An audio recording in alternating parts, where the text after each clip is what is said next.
श्रीमान मूल गुरुको कायामा प्रार्थना गर्दछौँ।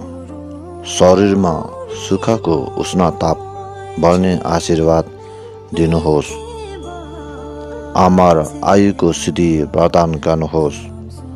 गुरुको वाणीमा प्रार्थना गर्दछौँ। वाक्यमा क्षमता बढ्ने आशीर्वाद दिनुहोस्। ब्रह्मा स्वरको सिद्धि प्रदान गर्नुहोस्। गुरुको चित्तमा प्रार्थना गर्दछौँ। चित्तमा बोध उदय हुने आशीर्वाद दिनुहोस्।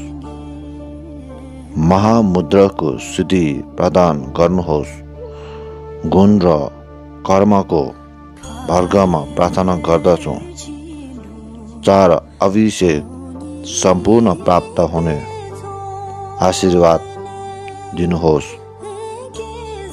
चार कर्म प्राप्त गर्ने सिद्धि प्रदान गर्नुहोस्।